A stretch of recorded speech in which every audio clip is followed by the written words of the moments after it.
बिस्मिल्लाहिर्रहमानिर्रहीम। अल्हम्दुलिल्लाहि रब्बिल आलमीन वस्सलातु वस्सलामु अला सय्यिदिल अंबिया'i वल मुरसलीन मुहम्मदिन व अला आलिहि व अस्हाबिहि अजमईन, अम्मा बअद। अऊज़ु बिल्लाहि मिनश शैतानिर रजीम। बिस्मिल्लाहिर्रहमानिर्रहीम। या अय्युहल्लज़ीना आमनू ला तदखुलू बुयूतन गैर बुयूतिकुम हत्ता तस्तअनिसू व तुसल्लिमू अला अहलिहा। वक़ाल तआला या अय्युहल्लज़ीना आमनू ला तदखुलू बुयूतन नबिय्यि इल्ला अन युअज़न लकुम। व अन उमर इब्नुल ख़त्ताब रज़ियल्लाहु अन्हु क़ाल क़ुल्तु या रसूलल्लाह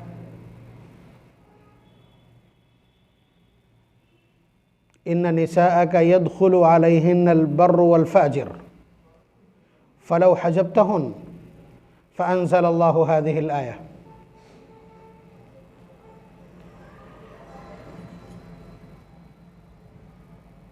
अभी एक मसला सुर्खियों में था और इस वक्त ज़ेर समाअत भी है, हिजाब से मुताल्लिक़, पर्दे से मुताल्लिक़। जिस तरह की गुफ्तगू व्हाट्सएप पर,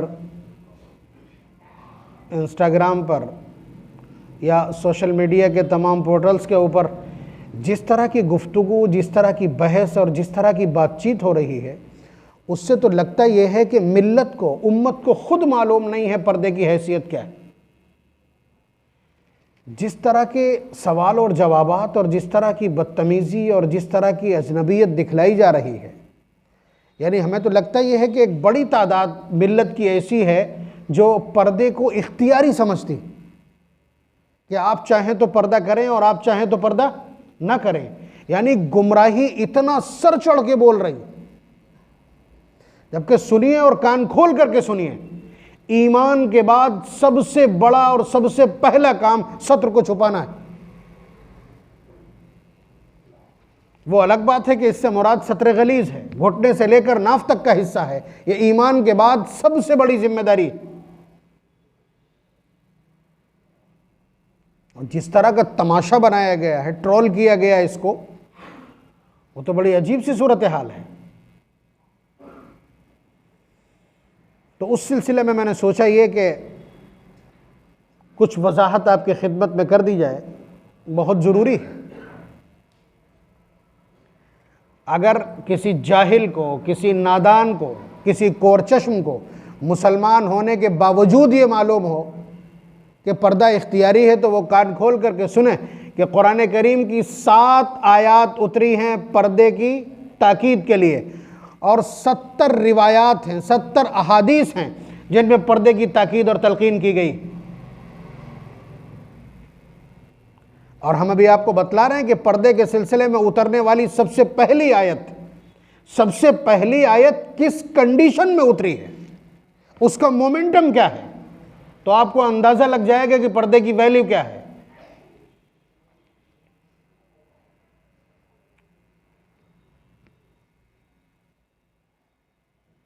ये बात मैं इसीलिए नहीं कह रहा हूं कि अभी इसको ट्रोल किया जा रहा है या इस तरह की गुफ्तगू आ रही है। मुझ जैसों को तो रोज़ाना इस तरह के आंसू बहाना पड़ते हैं कि औरतों के लिए खाने का अलग नज़्म है, मर्दों के लिए खाने का अलग नज़्म है, लेकिन एक औरत भी अपने उस मकाम पर नहीं ठहरती, मर्दों की भीड़ में आके खड़ी हो जाती। वजह यही है ना कि सिखाया नहीं। मर्द सारे बेगैरत हो चुके हैं, सारे मर्द बेगैरत हो चुके हैं, इसलिए तो ये नौबत है। शादी के बाद औरत डिपेंड करती है मर्द के सिद्धांतों पर। बहरहाल ये मेरी गुफ्तगू हो जाएगी, मैं उसको बिल्कुल तरतीब के साथ आपकी खिदमत में अर्ज़ कर रहा हूँ। कुरान करीम की कई सूरतों में हज़रत आदम अलैहिस्सलातु वस्सलाम के जन्नत से निकाले जाने का मंजर बयान किया गया। आपको मालूम है कि हज़रत आदम अलैहिस्सलाम से क्या कहा गया कि आप पूरी जन्नत में, जन्नत के तमाम बागो बहार में जहाँ चाहें घूमे फिरें, लेकिन ये रहा एक पेड़, इसके करीब मत जाइएगा। वला तक़रबा हाज़िही शजरा, कि इस पेड़ के करीब आप मत जाना। तो वो आपको मालूम है कि किस किस तरह से क्या सूरत हाल पेश आई। अर्ज़ भी कर चुका हूँ, आपको भी मालूम होगा कि शैतान ने आकर के हज़रत हव्वा को बहकाया कि अरे ये पेड़ ऐसा है कि अगर इससे खा लोगे तो हमेशा हमेश के जन्नती हो जाओगे, और अल्लाह ताला तुम्हें दुनिया में भेजना चाहते हैं, इसलिए इससे मना किया है। और उसने कस्में खाई और कहा कि मैं तुम्हारा खैर ख्वाह हूँ। हज़रत हव्वा हज़रत आदम अलैहिस्सलाम के सामने फैल गई कि ये तो करना ही पड़ेगा आपको, ये तो करना ही पड़ेगा। और आखिरकार जैसे ही उसका दाना खाया है तो फ़ौरन जो जन्नत का लिबास था एकदम उतर गया, जो ड्रेस कोड था जन्नत का, तो अल्लाह तबारक व तआला के अहकामात से जुड़ा हुआ था कि अगर आप इस तक नहीं जाते हैं तो जन्नत का ये लिबास, देखिए ये था लिबास। ये जो नाखून है ये उसी की पहचान, उसका निशान छोड़ दिया अल्लाह ताला ने। ऐसे ही फ्लेक्सिबल था जन्नत का लिबास, इस नाखून की तरह था, अल्लाह ताला ने इसको छोड़ दिया। तो जैसे ही उस पेड़ का फल इस्तेमाल किया, फौरन जन्नत का जो लिबास था एकदम उतर गया। फतफ़िक़ा यख़सिफ़ानि अलैहिमा मिन वरक़िल जन्नह, तो एकदम जन्नत के जो बड़े बड़े पेड़ पत्ते थे उनको तोड़ तोड़ करके और छुपाना शुरू कर दिया। उससे अपने जिस्म को, अपने सत्र को छुपाना शुरू कर दिया। नोट कर लीजिए, नेचुरल फैक्ट है ये, आप इसको नोट कर लीजिए कि सबसे पहला शख्स जिसे मालूम नहीं लिबास क्या होता है, कैसे पहनाया जाता है, कैसे पहना जाता है, किस चीज़ को छुपाना है और किस चीज़ को खुला रहना है। मियाँ और बीवी सिर्फ 2 लोग हैं वहाँ 2 लोग हैं। और आप जानते हैं मियाँ बीवी के दरमियान अदबन तो सत्र को बंद ही रखना चाहिए, लेकिन अगर देख लेते हैं तो ये हराम नहीं है, खिलाफ अदब है, हराम नहीं। उसके बावजूद कंडीशन कुरान नकल कर रहा है, पारा नंबर 8 सूरह आराफ के बिल्कुल इब्तिदाई आयत कि फतफ़िक़ा यख़सिफ़ानि अलैहिमा मिन वरक़िल जन्नह युवारी सौआतिहिमा। तो एकदम, तो इसका मतलब क्या हुआ कि ये फितरी तकाज़ा है, इंसानों का पहला शख्स इसका एहसास रखता है। उसके बाद हज़रत मूसा अलैहिस्सलातु वस्सलाम जब एक किप्ती को कत्ल करने के बाद मिस्र से भाग करके बाहर निकल के गए थे और मदियन पहुँचे थे हज़रत शुएब अलैहिस्सलातु वस्सलाम के यहाँ, तो वहाँ एक कुआं था जिस कुएं पर बहुत सारे लोग पानी भर रहे थे। 2 लड़कियाँ एक किनारे खड़ी हुई थी। तो हज़रत मूसा अलैहिस्सलाम ने पूछा मा ख़त्बुकुमा, ये भी कुरान करीम की आयत नकल कर रहा हूँ मैं, सूरह क़सस पारा नंबर 20 के क़ाल फ़मा ख़त्बुकुमा। हज़रत मूसा अलैहिस्सलाम ने पूछा क्या बात है, तुम्हारा क्या मामला है? तो कहने लगी कि ला नस्क़ी हत्ता युस्दिर अर्रिआ, कि अभी यहाँ मर्दों का हुजूम है, इसलिए हम उस वक्त तक वहाँ नहीं जाएंगे अपने जानवरों को पानी पिलाने के लिए कि जब तक ये भीड़ छट नहीं जाती। आप देख रहे हैं शरीफ घरानों में पर्दा और मर्दों के साथ इख्तिलात, ये बहुत पुरानी रीत है। नबी अकरम सल्लल्लाहु अलैहि वसल्लम तो बहुत बाद में हज़रत शुएब अलैहिस्सलाम से, उनकी बेटियां खड़ी हुई हैं किनारे, भीड़ में नहीं जा रही। इसका मतलब मर्दों के साथ इख्तिलात ये आज का कोई नया फार्मूला नहीं, इस शरीयत का कोई नया फार्मूला नहीं है, बल्कि ये फितरत का तकाजा है। तो हज़रत मूसा अलैहिस्सलातु वस्सलाम ने अकेले उस डोल को जिसे 12 लोग खींचते थे उठाया, खींच करके और खट से उंडेल दिया पानी उसमें, जो नीचे रखा हुआ बड़ा सा हौज था, और बकरियों को उन्होंने पानी पिलाया और उसके बाद चली गई। फिर जाकर के वहाँ रिपोर्ट किया उन्होंने, तो फिर हज़रत शुएब अलैहिस्सलातु वस्सलाम ने उन्हें भेजा कि उस मुसाफिर को बुला के लाओ। तो वो आई हैं, और किस तरह आई हैं उसको भी कुरान ने नकल किया। अला इस्तिहयाइन, बड़े शर्म और लजाजत के साथ। हज़रत मूसा अलैहिस्सलातु वस्सलाम ने भी, मुफस्सिरीन लिखते हैं मूसा अलैहिस्सलाम ने भी उनसे कह दिया कि तुम पीछे पीछे चलो और सिर्फ बतलाती रहोगे मुझे किधर चलना है। औरत आगे चलेगी, निगाह पड़ेगी। ये तबीयत की शराफत के खिलाफ है। शराफत बालाए ताक रखी है ना हमने, हम बरहंगी और नंगई पे उतर आए। ये नोट किया आपने, ये आपने नोट कर लिया। और उसके बाद मैं बतला रहा हूं आपको कि ये शरीफ खानदानों का और वज़ादार खानदानों का पुराना रवैया। अब आ जाइए वहां पे जहां पर ये आयत उतरी, पर्दे के सिलसिले की पहली आयत। जो लोग ये समझते हो कि हमारे घर की औरतें पढ़ी लिखी हैं और हमारा अपना फंक्शन है और हमारे अपने लोग उसमें हैं, इसलिए जिस तरह चाहें ओरियां नीम ओरियां जिस तरह चाहें घूमे फिरें, जो लोग ये समझते हैं वो कान खोल लें बहुत अच्छी तरह से। ये शराफत का मेयार उन्होंने क्या मुतय्यन किया? वज़ादारी वो किसको कहते हैं? खानदानी उसूल किसे कहते हैं? हजरत मोहम्मद सल्लल्लाहु अलैहि वसल्लम की फूफीजात बहन है शादी से पहले, हजरत ज़ैनब बिन्त जहश, और फिर पहले हुजूर ने उनका निकाह अपने दत्तक पुत्र से, अपने एडॉप्टेड बेटे हजरत ज़ैद इब्न हारिसा से किया था। अब ये बनु हाशिम की, यानी इस धरती पर बसने वाले सबसे बुलंद खानदान की खातून है, और ज़ैद इब्न हारिसा मक्के की मार्केट में बिका हुआ एक गुलाम। अगरचे अजमत बहुत है, लेकिन आप जानते हैं कि औरतें आसानी के साथ स्टारडम के साथ तालमेल नहीं बिठा पाती। वही रोज़ाना की वो थी तो तलाक हो गई, अल्लाह ताला ने खबर कर दी कि ये मामला फस्ख करवा दो, और फिर उसके बाद मामला फस्ख हुआ, इद्दत गुजरी, अल्लाह ताला ने ऊपर से कह के भेज दिए ज़व्वजना कहा, फलम्मा क़ज़ा ज़ैदुम मिन्हा वतरन ज़व्वजना कहा कि ज़ैद का मामला ख़त्म हो चुका है, मैंने तुम्हारा निकाह इनसे कर दिया। ये वो ज़ात है हज़रत ज़ैनब बिन्त जहश की जिनका निकाह यहाँ नहीं हुआ है, यहाँ नहीं पढ़ाया गया, यहाँ इजाब व कबूल नहीं हुआ, सिर्फ खबर भेजी गई है आसमान से कि हमने तुम्हारा निकाह कर दिया, हुजूर से कह दिया गया। इनका वलीमा सबसे बड़ा वलीमा है। नबी अकरम सल्लल्लाहु अलैहि वसल्लम ने वलीमे में जो कैटेगरी रखी है, सबसे बड़ा वलीमा इनका है। आप समझ रहे हैं कि हुजूर ने औलमा अला खुब्ज़िन व लहमिन, कि हुजूर ने वलीमा किया रोटी और गोश्त का, तंदूरी और गोश्त जो आज तक खा रहे हैं, ये नबी अकरम सल्लल्लाहु अलैहि वसल्लम की डाली हुई तरह है कि एक बकरी ज़िबा की और रोटी बनवाई, और उसके बाद मदीने के एक एक तबके को बुलाते रहे, पूरे मदीने ने खाया। तो ये सबसे बड़ा वलीमा है। इस वलीमे में ये आयत उतरी है। वलीमा मतलब रनिंग चल रहा था, उस बीच में ये आयत उतरी है। सुन ले वो लोग जो अपनी शादियों को इस वक्त बेहयाई का मजहर और ब्यूटी कॉन्टेस्ट बनाए हुए। रिवायत के अल्फाज ये हैं, इस रिवायत से पीछे भी देखिए जो मैंने अभी रिवायत पढ़ दी है। हजरत उमर रजी अल्लाह ताला अन्हु अपनी सादत जाहिर करने के लिए, तहदीस नेमत के लिए, या हम आगे बढ़ करके कहें फ़ख्र के लिए, फरमाते हैं कि मैं और मेरा पालनहार 3 बातों में मुवाफिक ठहरे, समान हो गए। यानी इधर हजरत उमर रजी अल्लाह ताला अन्हु ने एक बात कही मशवरे के तौर पर, उधर अल्लाह तबारक व तआला ने अप्रिशिएट कर दिया हजरत उमर को कि उमर ठीक कहता है। उसमें से एक ये भी है, हजरत उमर रजी अल्लाह ताला अन्हु 1-2 दिन पहले आए और आकर के कहा, या रसूल अल्लाह इन्ना निसाअक यदखुलु अलैहिन्नल बर्रु वल फाजिर। देखिए ये मैं बतला रहा हूँ कि शरीफ ख़ानदानों का और शरीफ तबीयतों का तकाजा पहले से ये है।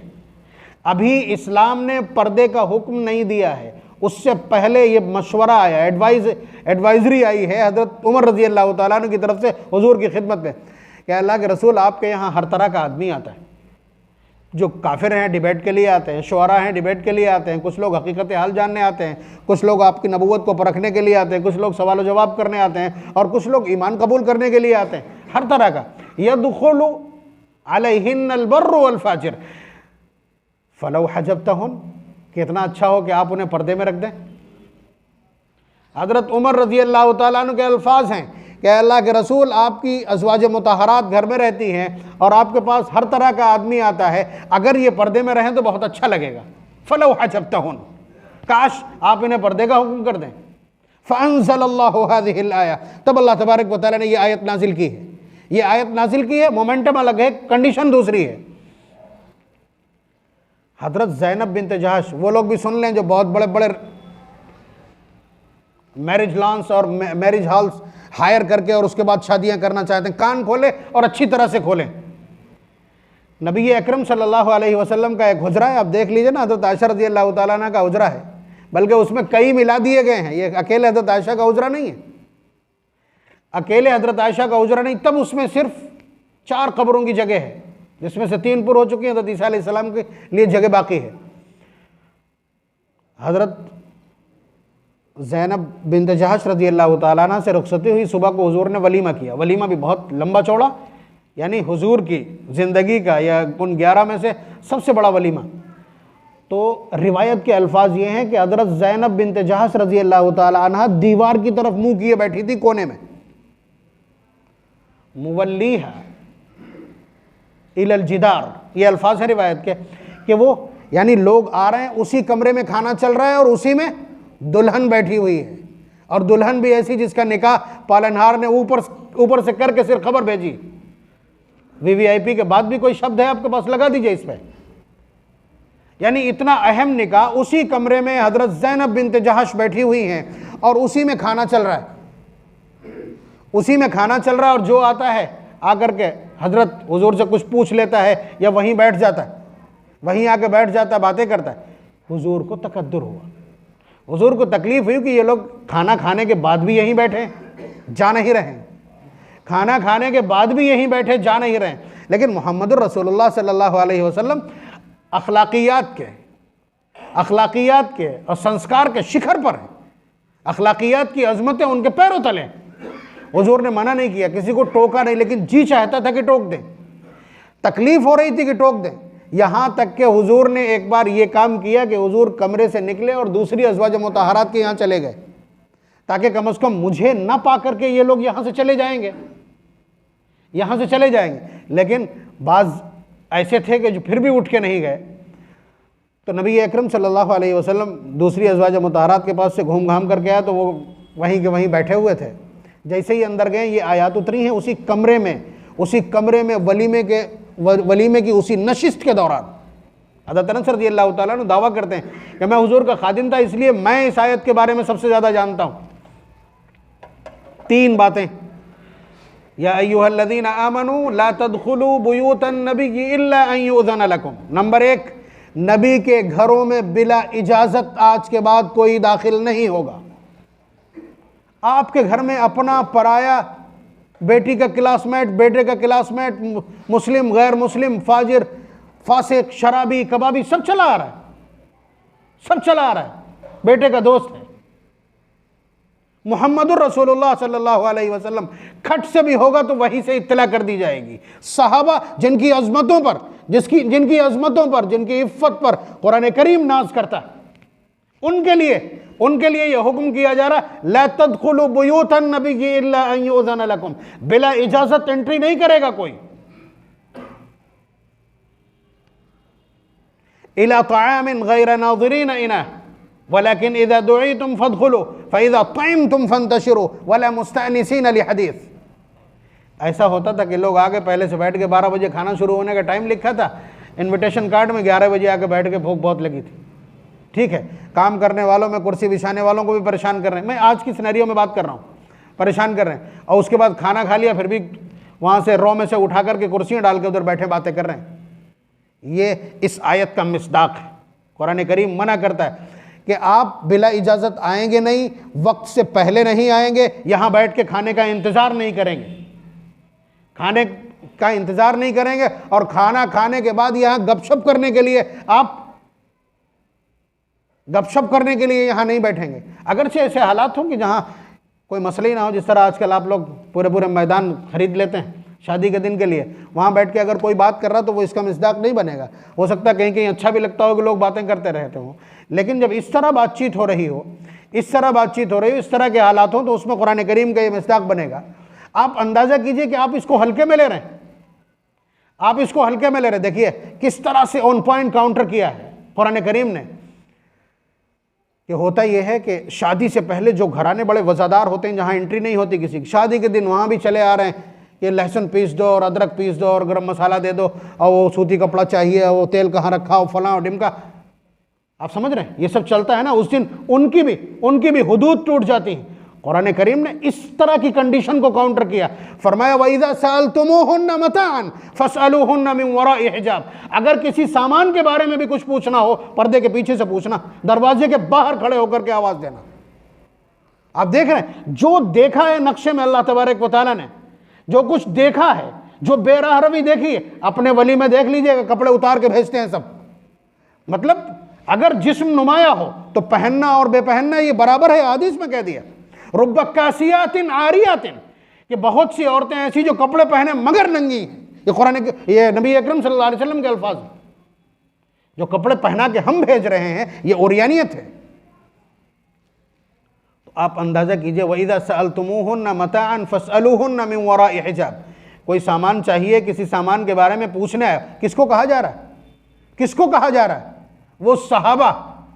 वो सहाबा जिनके बारे में अल्लाह के रसूल सल्लल्लाहु अलैहि वसल्लम का इरशाद, बिअय्यिहिम इक्तदैतुम इह्तदैतुम, जिसके भी पीछे खड़े हो जाओगे कामयाब हो जाओगे, जिसके बारे में कुरान कहता है उलाइका हुमुर राशिदून उलाइका अल्लज़ीना इम्तहनल्लाहु क़ुलूबहुम लित्तक़वा, इनके दिल में कितना खौफ है हम जांच परख चुके हैं और ये सब कामयाब हैं। उलाइका हुमुल मुफ़्लिहून उलाइका हुमुल मुहतदून, ये कुरान कहता है। उनके लिए पाबंदी लगाई जा रही है कि दरवाजे के बाहर से खड़े होकर के कोई सामान मांगना है तो मांगेंगे। क्या समझ रहे हैं? आपने तमाशा करके रखा हुआ है। दूसरों की देखा देखी आपने अपनी तहजीब को मलियामेट कर दिया है। लोग डिबेट करते हैं बैठ करके कि ये इख्तियारी है, जिसका जी चाहे पर्दा करे, जिसका जी चाहे पर्दा ना करे। पहली आयत है हिजाब की। 7 आयतें हिजाब और पर्दे से मुताल्लिक हैं और उनमें से ये पहली आयत है। आप देखिए किस तरह काउंटर कर रही हालात को। तो यहां कई चीजें नोट करने की हैं। बड़े बड़े मैरिज हॉल, आप क्या समझ रहे हैं? मुहम्मदुर रसूलुल्लाह का वलीमा है और ये वो निकाह है जो आसमान से डन करके और उसके बाद सिर्फ खाली स्लिप भेज दी गई है। ज़ौवजना कहा कि हमने तुम्हारा ज़ैनब बिन्त जहश के साथ निकाह कर दिया। इसमें बनता था कि जिब्रील अमीन, मिकाईल और इसराफील अपने तमाम फरिश्तों के साथ आते, खेमा लगाते, जन्नत से ही खाना आता और जन्नत के ही बर्तन होते। क्या ये मुमकिन नहीं था? अब बताइए, मुहम्मदुर रसूलुल्लाह के दरवाजे पर सुबह शाम जब ड्यूटी देते हो सय्यदुल मलाइका, तो क्या मुमकिन नहीं था? अल्लाह ताला कहे लौला कलमा खलक़तुल अफ़लाक, कि अगर आसमान और ज़मीन, अगर तुझे पैदा करना मकसद ना होता तो ये मैं आसमान और ज़मीन की रचना ना करता। क्या उनके लिए एक वलीमे में खाना नहीं आ सकता था? नहीं। लेकिन पीछे वालों का क्या होता जिनके पास कुछ नहीं है, जिनके पास अपनी बेटियों की शादी करने या अपने बेटों के वलीमे के लिए कुछ नहीं है? ये मालदारों ने तो नंगई कर दी है, मालदारों ने तो पत्ते खोल दिए हैं, अपने मुसीबत कर दी। कितनी लड़कियां इन बड़े बड़े फंक्शंस में जाकर के वापस आके घर बेहोश होती हैं। मुझसे पूछिए, लोग कहते हैं नजर लग गई, लोग आते हैं कहते हैं नजर लग गई, वहां रात में थी वो बयाबान में, वहां मैरिज लॉन है, वहां कुछ असर हो गया। कुछ असर नहीं हुआ। उनके दिमाग की तनाबें टूट गई कि मेरे बाप के पास इतना नहीं है, ये सब कैसे हो पाएगा? क्या समझ रहे हैं आप? समाजियात को आपने समझा और देखा ही नहीं। बहरहाल मैंने ये सीरीज इसलिए शुरू की कि मैं बतला दूं आपको हिजाब क्या है। मुहम्मदुर रसूलुल्लाह सल्लल्लाहु अलैहि वसल्लम की वो खवातीन जिन पर कुरान करीम नाज करता है, जिनकी इफ़्फ़त पर, जिनकी पाकदामनी पर कुरान करीम की 18 आयत बैक वक्त उतरती हैं, उनकी इफ़्फ़त और पाकदामनी और पाकबाजी बयान करने के लिए। और कुरान कहता है अल खबीसातु लिल खबीसीन अत-तय्यिबातु लित-तय्यिबीन, कि आप पाकीज़ा हैं, आपको जो जोड़े हमने दिए वो भी पाकीज़ा हैं। उलाइका मुबर्रऊन मिम्मा यक़ूलून, जिन लोगों ने इल्ज़ाम लगाया है ये इन इल्ज़ामात से सब बरी हैं। अंबिया अलैहिस्सलातु वस्सलाम के सिलसिले में ये दस्तूर है कि 1,24,000 अंबिया में से किसी की भी बीवी बदकार नहीं, काफिर हैं, बीवियां काफिर हैं। हजरत लूत हजरत नूह अलैहिस्सलाम की तो दोनों की बीवियां काफिर हैं, जिनको कुरान करीम ने खुद नकल किया पारा नंबर 28 सूरह तहरीम में। लेकिन बदकार नहीं, बदकार नहीं, इसलिए कि ये गैरत का मामला। नबी अकरम सल्लल्लाहु अलैहि वसल्लम की अज़वाज के लिए पाबंदी की जा रही, अपने सहाबा पर पाबंदी लगाई जा रही है, ताकि आज जो खुद मियाँ मिट्ठू खुद अपनी तारीफ में सरगर्दा हैं अपने आप को, और ऐसा कोई नहीं है जहां दाग मौजूद ना हो। मुसीबत ये है, और ये इसी वजह से, इसे ढील की वजह से कि हमने पर्दे को फितरी नहीं माना, हमने पर्दे को लाजिम नहीं माना, हमने कुरान करीम के हुक्म को नहीं समझा। हमने समझा चाहे तो करें चाहे तो ना करें। अरे भाई, ऐसे ज़मीर फरोश तो बहुत सारे हैं। केरला के उस मरदूद गवर्नर की तरह बहुत सारे ऐसे ज़मीर फरोश हैं जो पैड आते हैं डिबेट के ऊपर, लेकिन कुरान करीम के दस्तूर तो नहीं बदल जाएंगे। कुरान करीम के दस्तूर तो नहीं बदल जाएंगे। कुरान करीम की 7 आयत उतरी हो, अजीब इत्तेफाक है, उन 7 में से बेशतर का रुख अज़वाज मुतहरात की तरफ, बेशतर का रुख अज़वाज मुतहरात की तरफ है, जिनको हम क्या कहते हैं? अज़वाज मुतहरात, पाकीज़ा बीवियाँ, जिनके बारे में कुरान करीम ने कहा उम्महातुहुम, यानी उम्मुल मोमिनीन, तमाम इंसानों की माएँ हैं। उनको पाबंद किया गया उनके ऊपर दाखिल होने से। अभी आगे आएंगी रिवायात इस तरह की कि हज़रत उम्मे सलमा और हज़रत मैमूना रज़ी अल्लाह ताला अन्हा दोनों हुजूर के पास बैठी हुई थी। हज़रत अब्दुल्लाह इब्न उम्मे मक्तूम रज़ी अल्लाह ताला अन्हु आ रहे थे, नाबीना है, दोनों आंखों से नाबीना है, दिखता नहीं है, लाठी टक टक करते हुए आ रहे थे। वो दोनों हुजूर के पास तशरीफ़ फरमा थी। तो हुजूर ने फरमाया हटो, तुम लोग हट जाओ, अब्दुल्ला आ रहे हैं। तो उन लोगों ने कहा इन्नहु आमा या रसूल अल्लाह, वो तो नाबीना है अल्लाह के रसूल। समझ रहे हैं आप? जवाब देखें, सवाल देखें, सवाल देखें फिर हुजूर का जवाब देखें। उन लोगों ने कहा इन्नहु आमा या रसूल अल्लाह, वो तो नाबीना है, नाबीना है, उनसे क्या पर्दा है? तो हुजूर ने फरमाया अफ़अमियावानी अंतुमा, क्या तुम दोनों भी अंधी हो? तुम दोनों भी अंधी हो। मुहम्मदुर रसूलुल्लाह के जुलू में बैठी हुई अज़वाज मुताहरात हमारी माएँ हैं और सामने से एक नाबीना आ रहा है। मुहम्मदुर रसूलुल्लाह का एटीट्यूड देखिए, रिमार्क देखिए, हुक्म देखिए, आप क्या कहना चाहेंगे? आप इतनी छूट कि हम जैसों का गुजर ही नहीं।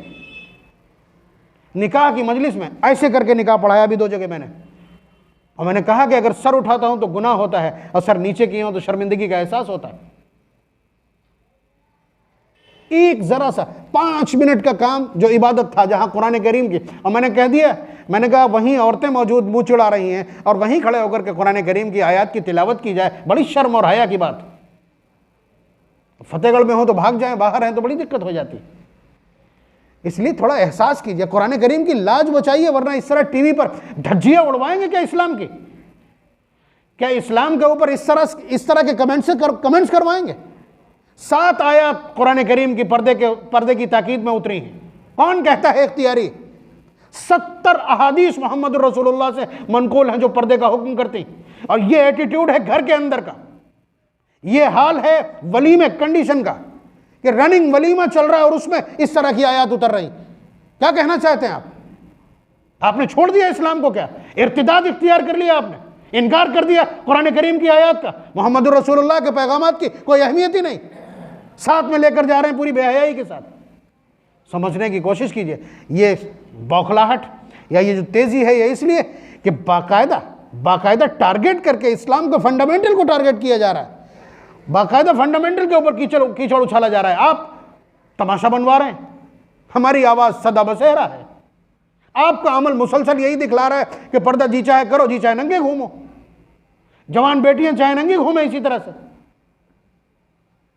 यानी जी चाहे तो ठीक और जी चाहे तो नहीं। आपका एटीट्यूड तो ये कह रहा है लोग इस्लाम पढ़ते नहीं, आपको देखते हैं, और हमसे कौन बात करने आएगा, हम तो फंडामेंटलिस्ट कह के किनारे डाल दिए जाएंगे।